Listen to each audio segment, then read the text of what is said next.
ناظرین گرامی السلام علیکم ورحمۃ اللہ وبرکاتہ۔ آج کی بات خاص بات میں آپ لوگوں کا استقبال ہے۔ ناظرین گرامی، میں انصار عزیز ندوی اس وقت آپ لوگوں کے سامنے کچھ اہم ترین خبروں کی تفصیلات لے کر جو دن بھر سے آئی ہوئی حاضر ہوا ہوں۔ تفصیلات میں جاؤں اس سے پہلے آپ لوگوں سے جو درخواست ہوتی ہے اس پر توجہ کی اپیل ہے۔ ناظرین گرامی، آئیے پہلی خبر کی جانب بڑھتے ہیں، اور پہلی خبر یہ ہے کہ تحفظ ختم نبوت کے عنوان سے اس وقت بھارت کے مختلف علاقوں میں الگ الگ عنوانات سے اور الگ الگ موضوعات پر اجلاس منعقد کیے جا رہے ہیں، اور بھارت کے مختلف مشہور و مقبول علماء کرام کو دعوت دے کر ان سے سننے اور ان سے رہنمائی حاصل کرنے کی کوششیں ہو رہی ہیں۔ وجہ اس کی یہ ہے کہ آج مسلمانوں کے عقیدے پر، ایمان پر اور ان کے توحید والے عقیدے پر قدغن لگانے کے لیے الگ الگ فتنے ابھر رہے ہیں۔ اس میں چاہے آپ ختم نبوت پر قدغن لگانے والے مختلف منحوس، ملعون و مردود نام ہوں، یا پھر لندن میں بیٹھے ہوئے کچھ افراد جو مختلف ناموں سے اس وقت نوجوانوں کو بالخصوص ورغلانے کی کوششیں کر رہے ہیں۔ ایسے میں ہر تنظیم کی اور علماء کرام کی اور علماء کرام سے وابستہ تنظیموں کی یہ ذمہ داری بن جاتی ہے کہ وہ کسی نہ کسی نوعیت سے مسلمانوں کی ایمان کے تحفظ کے لیے، ان کے اندر بیداری پیدا کرنے کے لیے اور ان کے اندر معلومات دینے کے لیے اور اصل عقیدہ کیا ہے، ایمان کیا ہے سمجھانے کے لیے وقتاً فوقتاً اجلاس کا انعقاد کرتے رہیں اور حقائق ان کے سامنے لاتے رہیں۔ ایسے میں تحفظ ختم نبوت کے عنوان پر شہر شموگا ضلع کے ساگر تعلقے میں 12 جنوری کو نماز عصر سے عشاء تک ایک خصوصی اجلاس کا انعقاد کیا گیا تھا۔ اس میں زیر نگرانی جمعیت علماء ساگر اور نوجوان کمیٹی ساگر کی جانب سے مکمل تعاون کے ساتھ یہ عظیم الشان اجلاس کا انعقاد کیا گیا، جس میں مہمان خصوصی مقرر کے طور پر مولانا ابو طالب رحمانی صاحب نے شرکت کی تھی۔ اس موقع پر انہوں نے ساگر کے عوام سے، نوجوانوں سے، خواتین جو بڑی تعداد میں یہاں پر موجود تھیں ان سے مخاطب ہوتے ہوئے جہاں ختم نبوت کے عنوان پر گفتگو کی، وہی اصلاح معاشرہ اور اخلاق و کردار کو کس طرح سنوارا جائے اور بھارت میں کس طرح کی صورتحال بن رہی ہے، ان تمام چیزوں کو رکھتے ہوئے لوگوں کی رہنمائی کرنے کی کوشش کی۔ لگ بھگ 1 گھنٹے کی تقریر میں انہوں نے پوری طرح سے عوام کے سامنے اپنے خیالات کا اظہار کیا اور حدیث و قرآن پاک کی روشنی میں لوگوں کو سمجھانے کی کوشش کی۔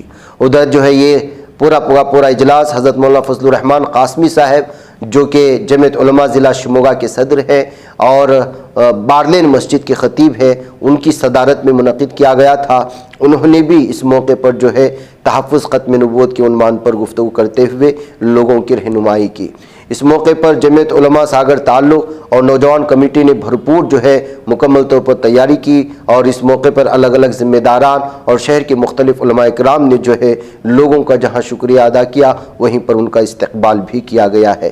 حضرت مولانا ابو طالب رحمانی صاحب نے یہاں پر جس طرح سے گفتگو کی ہے، بیان کیا ہے، اس کا پوری کی پوری ویڈیو یہاں پر اپلوڈ کر لی گئی ہے۔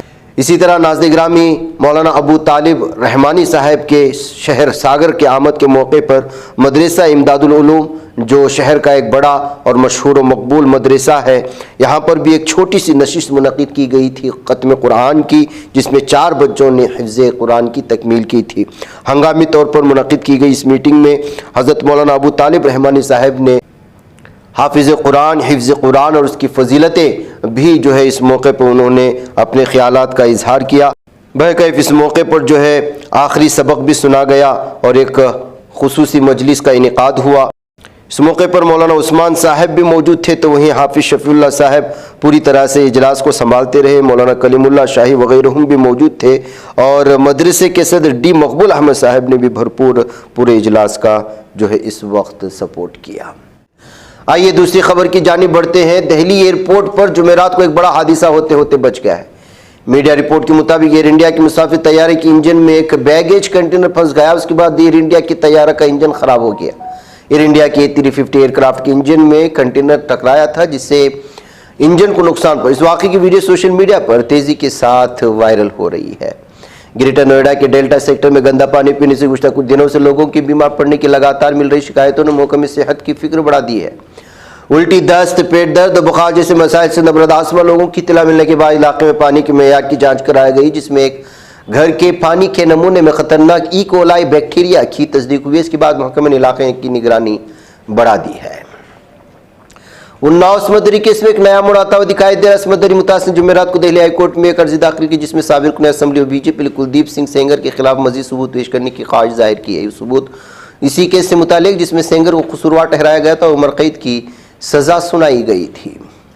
Be M C Brihanmumbai municipal میونسپل کارپوریشن انتخاب میں ووٹنگ کے دوران انگلی پر لگائی جانے والی سیاہی سے متعلق تنازع کافی بڑھ گیا۔ راج ٹھاکرے نے پہلی اس سلسلے میں سنگین الزام عائد کرتے ہوئے کہا تھا کہ ووٹرز کی انگلی پر بآسانی مٹنے والی سیاسی لگائی جا رہی ہے۔ اب کانگریس نے اس معاملے میں الیکشن کمیشن پر حملہ کیا ہے۔ مہاراشٹر میں بی ایم سی اور ریاست کی 29 دیگر بلدیاتی کارپوریشنوں کے لیے ووٹنگ جاری ہے، تاہم پولنگ کے ساتھ ہی انتخابی عمل کی شفافیت پر سوالات کھڑے ہو چکے ہیں۔ الیکٹرانک ووٹنگ مشینوں کے ساتھ ایک نئے آلے پی اے ڈی یو یعنی پرنٹنگ آکسیلری ڈسپلے یونٹ کے استعمال اور پولنگ کے دوران امیدواروں کو ووٹروں سے ملاقات کی اجازت دینے کے فیصلے نے ریاستی الیکشن کمیشن کو تنقید کے زد میں لا کھڑا کیا ہے۔ مغربی بنگال کی راجدھانی کلکتہ میں سیاسی مشاورتی ادارے آئی پیک کے دفتر پر انفورسمنٹ ڈائریکٹوریٹ کی حالیہ چھاپہ ماری کا معاملہ اب سپریم کورٹ تک پہنچ چکا ہے۔ ای ڈی نے بنگال پولیس پر ریاستی حکومت کے کہنے پر تفتیش میں رکاوٹ ڈالنے کا الزام عائد کرتے ہوئے سپریم کورٹ میں درخواست دائر کی، جس پر عدالت نے ابتدائی سماعت یا عدالت عظمیٰ نے ای ڈی افسران کے خلاف درج ایف آئی آر پر اگلی سماعت تک روک لگا دی اور ریاستی حکومت کو نوٹس جاری کرتے ہوئے 2 ہفتوں میں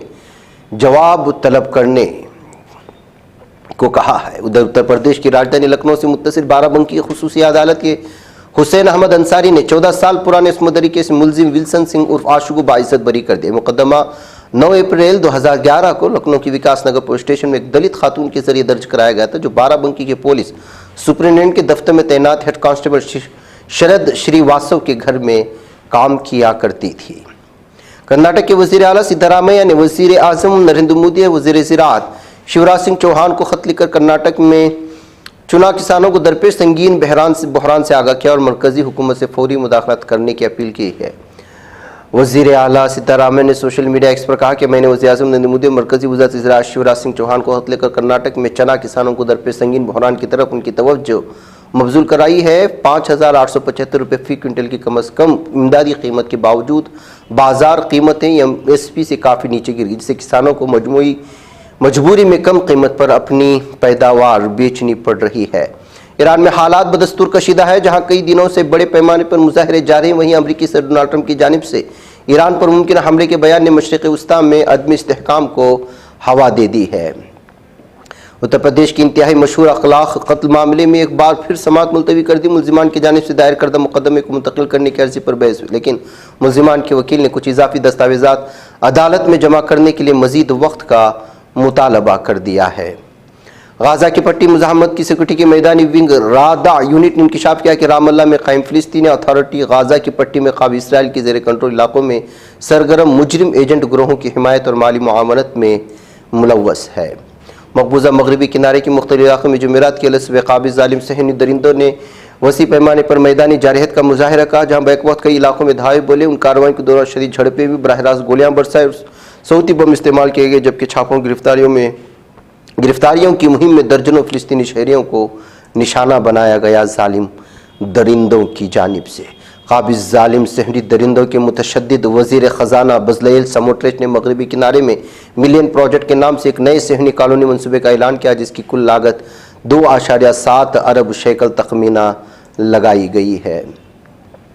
مصر، قطر اور ترکیہ نے فلسطینی ٹیکنوکریٹس کمپنی کے مکمل ہونے پر خوشی کا اظہار کیا، جو ڈاکٹر علی عبدالحمید شاذ کی سربراہی میں غزہ کی انتظامیہ سنبھالے گی۔ ناظرین گرامی، آج کی بات خاص بات میں اتنا، انشاءاللہ پھر ملاقات ہوگی۔ السلام علیکم ورحمۃ اللہ وبرکاتہ۔